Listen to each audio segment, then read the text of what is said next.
오늘은 조선시대 왕실의 충격적인 숨겨진 이야기를 들려드리려고 합니다. 그것은 바로 세종대왕의 며느리의 동성애 스캔들에 대한 이야기입니다. 세종대왕의 아들 문종에게는 순빈 봉씨라는 아내가 있었는데요. 사실 문종에게는 이전에 휘빈 김씨라는 아내가 있었지만 무심했던 남편의 사랑을 받으려 온갖 사수를 부리다 발각되어 퇴출되었죠. 이를 계기로 세종은 용모가 빼어난 여성을 고르게 되었고 그렇게 선택된 이가 바로 순빈 봉씨였습니다. 하지만 아름다운 외모에도 불구하고 순빈 봉씨와 문종의 관계는 좋지 않았어요. 이에 세종은 걱정되어 문종에게 3명의 승리를 드리게 했습니다. 그러자 순빈 봉씨는 시기와 질투가 점점 심해졌고 급기야 세자의 후궁들에 대해 분노를 표출하게 됩니다. 특히 권승위가 임신했다는 소식에 크게 분노하여 국내에 다 들릴 정도로 큰 소리로 울기도 했죠. 그리고 그녀는 거짓 임신 소동을 벌이기도 했습니다. 임신했다고 거짓말했다가 한 달 후 유산했다며 단단한 물건이 형체를 이루어 나왔다고 했지만 실제로는 아무것도 없었다 합니다.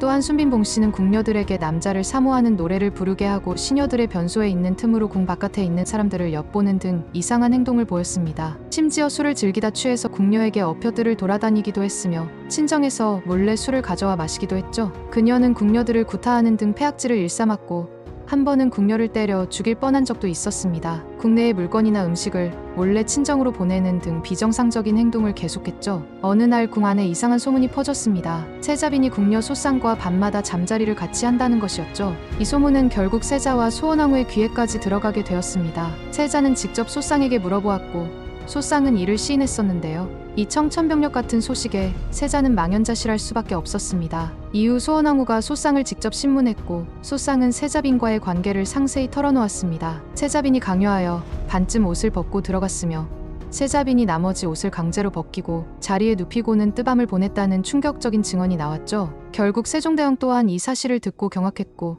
직접 세자빈을 불러 물었습니다. 순빈 봉씨는 자신의 행동을 변명하려 했는데요. 궁녀들끼리는 이런 일이 빈번히 있으며 자신이 사내를 은밀히 침전에 불러들인 것도 아니라고 주장했죠. 하지만 세종은 이미 순빈 봉씨의 여러 비행에 대해 알고 있었고 이번 사건을 계기로 그녀를 폐출하기로 결정했습니다. 순빈 봉씨는 서인으로 강등되어 궁에서 쫓겨났고 소쌍은 극형에 처해지며 사건이 마무리되었죠. 세종은 이 사건을 신하들에게 해명해야 했고 이는 그에게 큰 치욕이 되었습니다. 며느리의 동성애 스캔들은 세종에게 정말 기절초풍할 노릇이었을 것입니다. 세종은 신하들에게 해명한 후 더 이상 이 일을 거론하지 않기를 바란다는 의중을 내비쳤습니다. 결국 세자의 딸 경혜공주를 낳은 승희 권씨가 새로운 세자빈으로 책봉되었죠. 그렇게 세종대왕 며느리의 충격적인 스캔들이 마무리되었습니다. 역사는 때로 우리가 상상하지 못했던 이야기들로 가득 차 있죠. 왕실이라고 해서 예외는 아니었던 것 같습니다. 다음 영상에서는 또 다른 흥미진진한 조선시대에 숨겨진 이야기를 들려드리도록 하겠습니다. 시청해주셔서 감사합니다.